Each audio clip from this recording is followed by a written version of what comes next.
certification, and just a little bit on the history of the Certified Modeling and Simulation program. And then I'll join the other members of the panel to walk through a series of questions, hopefully about 8 of them. And we hope that as we have that conversation, that will answer some of the questions you have, describe the program more completely. Why did they become CMSP certified, or why are they participating in this process? But if that turns out not to be true, we hope to leave some time at the end for questions and answers. And then there'll be a meet and greet after this conversation in room 201. And we welcome all of you to that and can answer any additional questions then.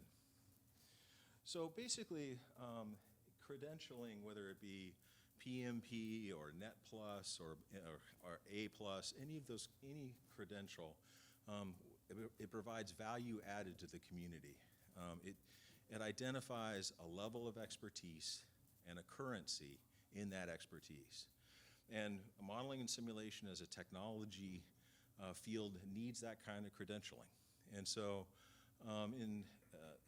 because of that, NTSA, CISO, SCS got together and formulated the first iteration of CMSP 1.0, and began that right around 2001. It was re-looked at and re-released in its next form in 2010, and now we're in 3.0. And basically, we have spent about the year of 2019 looking at what in CMSP could be improved. We had a fair number of comments about the process, the procedures, how the questions were structured, how the references were used, a wide range of things. And we considered those, sent out a couple of surveys, and spent a year digesting those into things that needed to be looked at or corrected. Spent the next year figuring out ways to correct them. How do we make this better? If we're going to pick a learning management system to use, which one to pick? If we're going to look at different ways to structure the questions or structure the exam, what are those ways? And then the next year we spent in rolling out 3.0 in its first year of implementation. And that has really focused on an update to the exam and creation of levels of certification, both of which we thought were going to be useful. But we also wanted to add and complement all of that process with a community. What does it take to make a modeling and simulation community of practice, a community of professionals? And so part of what we've been doing over the last year or so is working to develop that community, putting together a newsletter, having meetings, having sessions like this, both the tutorial this morning, which went quite well, today's session, and then the professional development workshop on Friday. So opportunities to engage. And then as we come out of the post-COVID world, regional meetings, regional events, guest speakers, some of those sorts of things as well. One of the things we struggle with is the balance between CMSP certification as an overarching certification and certifications of particular types of MNS capabilities. And so I'll talk about some future looks that we're taking about how to address that. So really, what does a certification provide? In this case, CMSP, differentiation, awareness, networking, outreach, that sort of thing. And we are continuing to work on it as we speak. So with that, let me introduce our panel members, and we'll go through the question and answer session. Again, we're hoping that these questions will help you to understand and get insight into the program itself, but also maybe generate some additional questions that you can ask later on. So our panel members, to my left, Dr. Wells, Principal Cyber Simulationist for the MITRE Corporation. And before that, the Director of the University of Central Florida's School of Modeling and Simulation and Training. Then Ms. Smiley, Tammy Smiley, a Senior M&S Solution Architect for the Tritium Corporation. And in that role supports the Army's Modeling and Simulation School, which is a component of Army Modeling and Simulation Office, where she conducts analysis and assessments. Next to her, George Stone, comes to us from a vast background in the Army and DoD, 35 years of experience, led the Army's Modeling and Simulation Office as its director, and currently serves as Army Portfolio Manager for Aptima.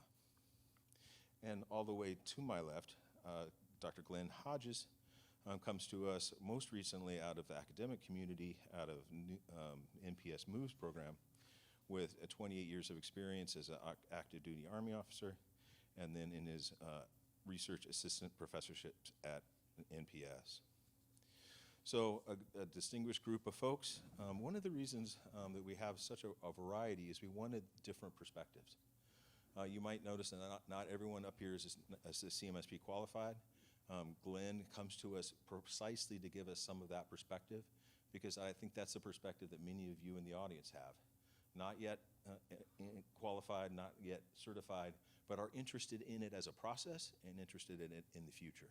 So I wanted to have that kind of range of breadth across our panel. The first question, and it goes to Fuzzy since he's had his CMSP the longest, is what motivated you to get your CMSP certification? Yeah. Well, first, getting any sort of certifications is, I think, a very personal decision. It's either motivated by your own self, interests, something you desire, or maybe driven by career. So I can really, truly, I guess, only speak to my background. So I came. My background is a aerospace engineer coming out of Georgia Tech as I came into the Air Force. And coming out of Georgia Tech, you get your degree, but they immediately said, you need to get a professional engineer license. You need to be a licensed PE. And that was as important as the degree from Georgia Tech, at least in the aerospace engineering world.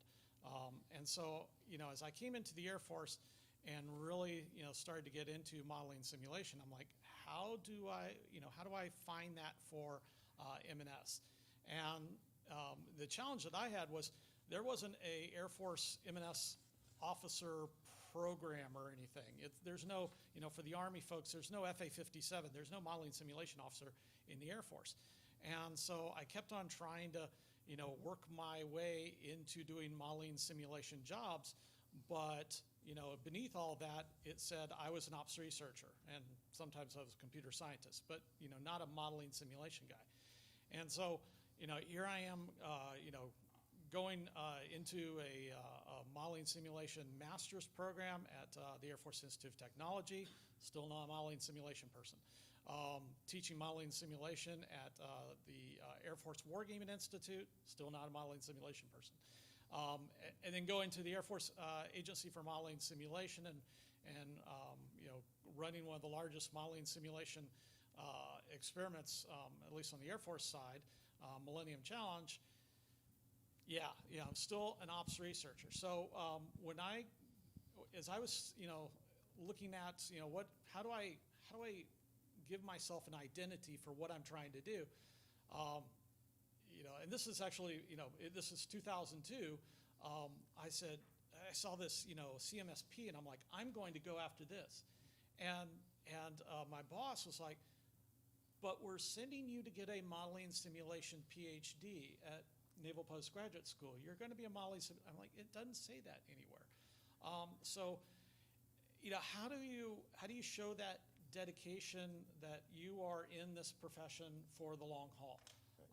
And so, I've been renewing this over and over and over again, I guess, 4 or 5 times now, to show that, I self-identify. This is my community. This is my tribe. This is, who I are most in sync with. And so, hopefully there's folks out there that say, yeah, these people out here, these crazy modeling simulation folks, this is my tribe. These are the people that I want to be involved with. Okay, yeah, fair enough. Other comments from the panel members that you'd like to add to that, in terms of that particular question and why you became CMSP? So I obtained my CMSP in 2009, and at the time I was working for the Joint Modeling Simulation Division at Fort Monroe at the time, which is now Fort Eustis. And so our government customer was an advocate of CMSP. So that was our quest, part of our professional development for everybody to obtain their CMSP. Okay, yeah. Yeah, it's nice when you get an advocate upper in a higher level in the chain of command. I know Mike O'Neill, when he was at Marine Corps Systems Command, he wanted all of his M&S folks within his group to be CMSP certified, and that was very much of a from the top motivation, and it was a very nice compliment, I thought, to the certification and to the level of expertise that he felt it brought to his group within Marine Corps Systems Command. Other, George, you want to add anything, or Glenn? I was a late bloomer. I'm getting mine, but I always thought of myself as a simulation person, even though I started out as WARSA and then went FA 57. So, but it's a great field and continues to grow as we see here at ITSEC and other venues. Okay, cool. So as the non-CMSP holder, I get to be the other guy. So I have always considered CMSP to not be as valuable as graduate education, and so I took the approach of going to graduate school, getting my master's degree, and felt like, yeah, okay, I'm a modeling and simulation professional. Why do I need a certification? Right. And during that period of time, that the 10 years after getting my master's degree and then going back to the Naval Postgraduate School to get a PhD, what I started to realize was that modeling and simulation is such I call it a meta discipline, because there are so many other things that, because it is so interdisciplinary, that are involved, that this idea of being a professional, there is a need to be able to bind and put a wrapper around modeling and simulation professionals, and to be able to clearly articulate to people what that means. And I'm now starting to see, through my work with the exam committee and on the executive committee, that this is a mechanism by which you can put a wrapper around what you know and what your qualifications are, and you can then explain that to other people who may not understand what modeling and simulation even is. And interestingly enough, as I was online this morning, of course, I had to look up what is a professional, right? And then looked up, I found a YouTube video that was done in 2014 about modeling and simulation professionals on PBS. It was a special. And it didn't sound like anything that we do for the majority of the people that are at ITSEC. And I thought, these people in this PBS video aren't modeling and simulation professionals, because they were talking about database engineers. All right. And they were talking about security professionals. And then they were talking about analysts. And I said, well, that's not modeling and simulation. So I have yet to take the bite out of the apple, but I suspect that I will in the near future, just as a way to help promote this idea that modeling and simulation is a domain of study in and of itself, and modeling and simulation professionals do have some very unique skill sets that are very interdisciplinary. Okay, excellent. Thank you. Thank you for everyone. So part of the rationale is that sort of that value proposition, and it seems like in the discussion we just had, there's a lot of variability in it, right? I mean, if you're a simulationist as in the nursing field, having that capability has a certain value added to your hospital, to your insurer, to your training capability within your staff.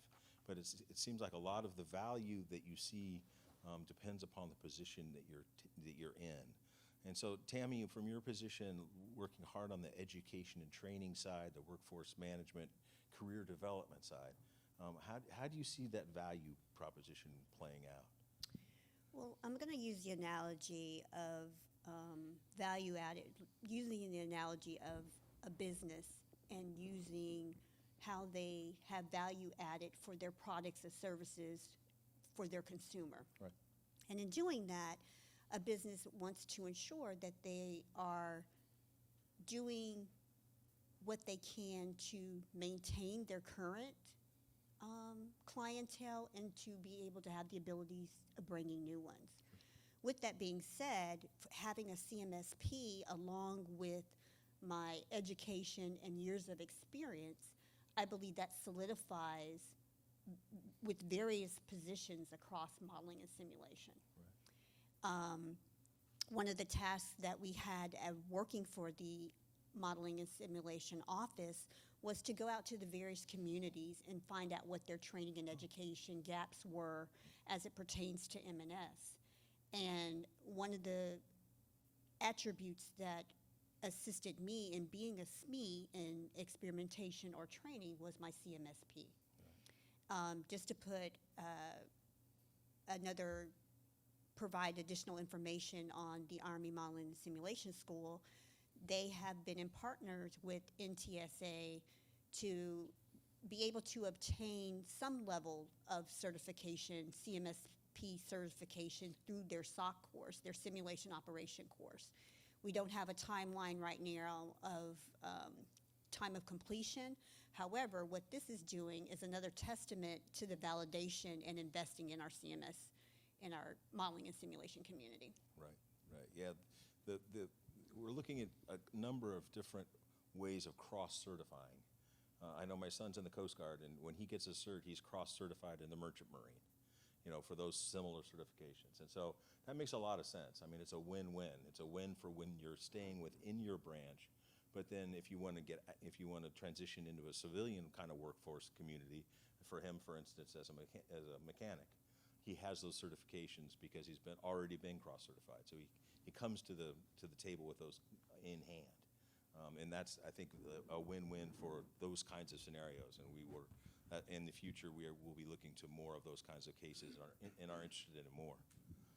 I think from a value-added perspective, what's interesting is that, and again, I come to it from the academic perspective of looking at what is a modeling and simulation professional. And if you scour the web and you read literature about modeling and simulation, you will see that people that consider themselves to be modeling and simulation professionals range from engineers, computer scientists, to social psychologists.